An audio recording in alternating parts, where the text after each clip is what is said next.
Hi guys, Zach here with another Command & Conquer Red Alert video. In this game, I'm playing a 4v4 match on the map Super Mekong. My team is starting on the right and the other team on the left. Now, for those of you who don't know this map, there's a big river that runs through the middle, and there's 3 paths across that river that link the right side of the map to the left side. And as you can see, I've taken tanks straight to that position because it's really important that we defend it, we stop any scouts getting in at the start, and that we're just there if there is a rush or any attacks early on. There are 2 other paths apart from the one that I'm defending here. There's one located right at the top of the map, and there's also one which is located near the bottom of the map. So hopefully my teammates are guarding those. I really don't want any nasty surprises with enemies attacking the back of my base further on into the match if they do get through any of those paths. So yeah, I'll be guarding this one and my teammates can guard the others. There isn't a great deal of ore on this map, so I do have to be a little bit careful and not build too many ore trucks. And as you can see, I'm just doing a little bit of micromanaging at the moment. I am sending my ore trucks to get more gems at the start, and that's just to make sure I don't run out of ore early on. And I'm going straight for my second war factory, and I'm going to be building 2 additional ore trucks straight away. So it's very similar to my start on a lot of maps which have a mixture of ore and gems. And what I'm going to need to be doing is just keeping an eye on that bottleneck, or that little path, because I want to see if there's any, early infantry attacks maybe, if there's any early tank rushes. I just need to be able to respond ASAP. And I'm just getting another power plant, and then I'm going to be going to get my ore refinery. Now, what you can see is I'm creeping my base towards that bottleneck, because once I get to that bottleneck, I can do things like put down extra base defences if I need it. I might be able to build a naval yard. This is one of the maps I would say that I haven't played as much as a lot of the other maps, so I'm not really sure about what maybe the best strategy is on this map. And you can see that blue are guarding that top path, which is obviously a really good important thing, because I don't want to be getting any surprise attacks from the top of the map. Right, so I am building medium tanks here. I do think medium tanks are much more effective for this map, and the reason is they have a lot more HP than light tanks, and if I want to guard that path, I want something that's a bit more bulky than maybe a light tank, which is has very low armor and can be destroyed quite easily. So I do definitely think that medium tanks are the best tank to go for in this situation. And I've just built a naval yard there. Now, what I notice about this map is it's not really very ideal for this. The river does seem very, very narrow, so I would have preferred it to be a bit larger, a bit wider, and because they're going to be quite easily able to destroy that. And yeah, as soon as my boats get out, they're going to be destroyed. So that makes things a little tricky, let's say. And I'm just getting my radar dome up just so I can get a bit more visibility and see what's maybe going on in different parts. And it does look like Cyan are having a bit of a difficult time, which is unfortunate. And it seems like red are going for an attack on my naval yard, so while they're doing that, I'm going to try and go across. And yeah, it's not really working as well as I hope, so I'm going to pull back. And this is a problem, big problem, because of the tracking, they don't pull back that well. And you can see I've lost a few tanks there, so that was quite a big mistake there. I shouldn't have got across. So yeah, I've lost a few tanks there. I'm still okay though, because I've still got a good tank number. I'm still guarding the bottleneck. I've got extra turret there just for a little bit of extra defense. And as we can see up at the top, there's not much going on. But what I do notice is yellow going up there, so hopefully. And you can see that blue has responded. He's getting more tanks up to that bottleneck, so I think he's going to be absolutely fine. Right, so the question is where to put this naval yard, because there's no way I'm going to be able to break that through that bottleneck with tanks, and the only other option is to get through with boats, because I can build helicopters as allies, but yeah, you can see that naval yard's going down. I think Red's being a bit more vigilant now of watching what's going on on this part of the map.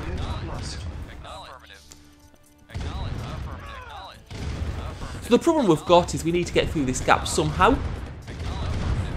So we might need to see if there's anywhere on the river that we can build naval yards, possibly away from this bottleneck, but then we can bring the boats down when we have sufficient numbers. And you can see this, the way this is tracking is working. I was trying keeping them on the bridge, but yeah, it's not working too well. I'm losing too many numbers. I'm not getting a decent trade here. Building. On hold. Unit ready. Building. Right, so I'm just having a look up at the river at the moment, and it looks like, I don't know what those tanks are doing. Just pulling them right back. They were supposed to be, yeah, just stationed at the, just at the Unit ready. bridge, but what I'm going to be doing is I'm going to be building some power plants, and I'm going up, and you can see that area a bit further upriver. That looks like it's a bit wider, and this is probably where I should have been building my naval yard initially. As I say, I haven't played this map a great deal, so I wasn't as sure about that. And you can see that orange and cyan are dealing with pink at the moment. I think yellow were there as well. Issue is I can't really leave at the moment because I've got pink and red just at the other side of that bottleneck, and if I go down to attack, then they'll attack my base here. So hopefully cyan and orange will be able to handle that. And you can see I've just got a couple of naval yards here. Unit ready. Building. And you can see, I think blue are having a... You can see, I think some yellow tanks are up at the top. I'm just looking at my radar dome at the moment. And I've got some destroyers there. Insufficient funds. On hold.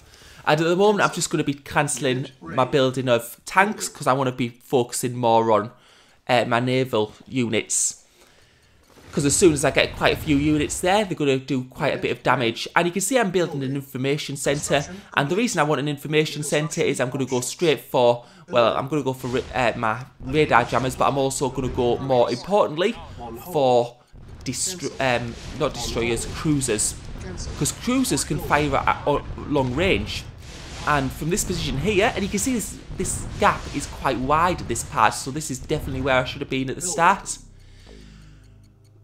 Would have been saved a lot more trouble. Right, and now I'm going to get out my cruisers, and they'll be able to fire on those units right there. And I think yellow's trying to get to me, but you can see if I just pull my destroyers back and my units back, they can't actually reach us there.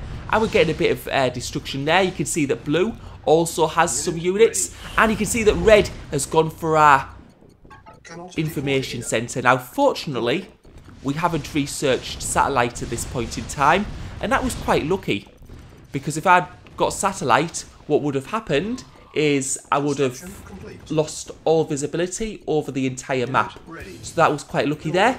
And I'm going to build a service depot, because now that they've got aircraft, I'm going to have to be quite careful, because with the aircraft they could destroy my construction yard, and if my construction yard goes down, I need to be able to build another MCV.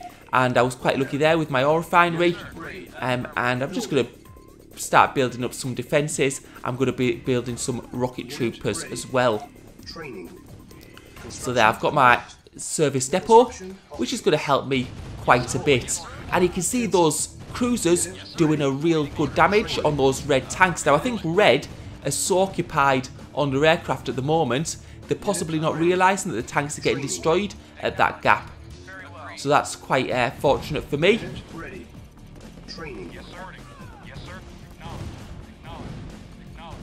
Yeah, you can see they've been quite decimated. There's been a lot of tanks lost there. And I think that pink is starting to realise what's going on, because we can see that they're bringing some tanks further up to where my naval yard is.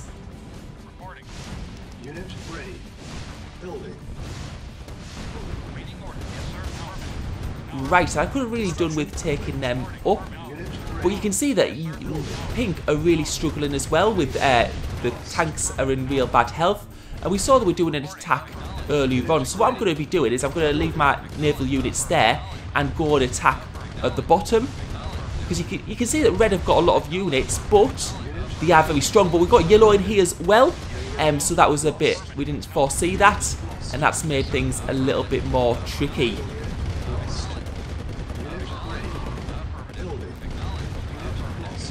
So I'm not sure, it might have not been the right call. I did sort of sacrifice my navy yet there, just to get my tanks through. But we'll see, because these red tanks, as you can see, are on very low HP. So, yeah, it hasn't worked quite as well as I'd hoped. They've got a few more tanks because we've got yellow in as well. I was thinking it was just going to be pink and red, and it might have been a little bit of a mistake that. Because what my plan was to get them to focus on my naval units, get my tanks through, and then get on the attack. But as you can see with yellow here as well, they've got new tanks, which are going to take a lot of killing. So I'm going to need to pull back at this point. So that was a little bit of a oversight, unfortunately. But yeah, we didn't have visibility. We didn't have that much visibility on their side of the map. So that's probably one of the disadvantages of losing the information centre. If I'd had the information centre, I would have had a bit more visibility. And it looks like we're going to be okay here. Possibly yellow aren't going to be able to get through, but possibly red will be. We'll have to keep an eye on them. So I'm just pulling a little bit back at the moment. I'm just getting another radar jammer up just to give them a little bit less visibility over my base and what's going on at the back. Because less visibility they have, and I need to get that up, but I think that's going to go down. So yeah, that's sort of that didn't go as well as planned. But we can see that blue are doing a little bit of an attack there. And because blue are attacking, I'm just going to send a few tanks here. I won't get a good trade through the bottleneck, but it'll just keep a bit more pressure on, just so that the pink and yellow are a bit more. They're not going to go and help red, hopefully, as much. And you can see red pulling those tanks are definitely low. But yeah, hopefully he doesn't have a service depot, because if he has a service depot, he can go and help those tanks. And I think we can see that pink and cyan are having a bit of a fight down south. So I'm going to send my tanks over now and have a little bit of fight with yellow, because we can see that yellow isn't taking that much notice. Now he's realised, because what you can do is if another team doesn't notice and you're having a tank fight, you can micromanage quite a bit and get a very good trade-off. So yeah, we can see that that was okay. And what we're trying to do is trying to put a bit more pressure on red, because we can see that they've just been attacked. And we're going to just go to the ore field, maybe take a couple of the ore trucks out, and just pile on that pressure a little bit more. So we can see that ore field still got a little bit of ore left, but they are running low. Now what I notice here is that those ore trucks aren't going north, they're going south. So either he was just trying to get the ore trucks away and manually doing that, or he's got an ore refinery in the south part, so he might have got an extra MCV and built up in one of his allies' bases. So don't know what's happening at the moment. Now this isn't as bad as it looks from the aircraft, because he's just doing select all, so the aircraft aren't firing at the moment because they need to recharge. And you can see that pink's coming up, which has obviously put numbers in red's favour. Now red was selling up there, so I don't know what to say. We can see that possibly, I think we've got some Tanyas. Yeah, we can see some Tanyas there destroying red's base.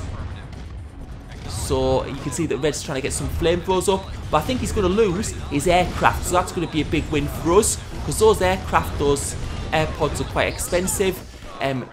So it'll be very, very expensive for him to replace that. And he's only got a single one left. And I think that Tanya's going to get... oh, yeah, he just got the final one there, possibly. So that was very, very good. So we've got... So red's lost a lot of money there. As I say, we can see his base is completely decimated from where he started. But as I say, I think he has got a MCV further south in one of his allies' bases. Again, it's something we can't see without an information centre, but at this point we don't really have that much to spend. And I don't have that much to defend with, actually. We can see at this point, pink are coming in with a good number of tanks.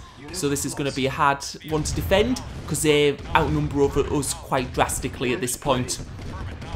So you can see I've just got my tanks stationed to the bottleneck, and I want to keep them at the other side of the bottleneck so that Pink is losing tanks through that. I did lose a few cruisers, and you can see there with the tracking system, a couple of my tanks went up north, which wasn't not ideal. Right, so yeah, you can see they've got a lot more tanks than us, and at this point they're going to be able to break through. As I say, when you've got similar number of tanks, bottlenecks are very easy to defend, but when your opponent's got like outnumbering you like more than double or more than triple at the moment, then the bottlenecks aren't very easy to defend. And as you can see, my tanks are getting taken out at this point in time. So what I'm going to be doing is I'm going to be slowly retreating and just trying to wear the tanks down. You can see I've got a turret further back. I'm building another turret as well, because at the moment there's only 5 tanks, but Red are bringing some tanks in, which is going to make things a little bit more problematic. As we can see now, where Pink virtually need to just get that red tank down. But as you can see, Pink are virtually just 3 tanks left almost once we get that red tank down. But we can see that Red have brought some extra tanks in at the moment, and this is looking really bad for us. And we're probably going to lose our war factories. And you can see I was just building an extra ore truck there because we are very, very low on ore.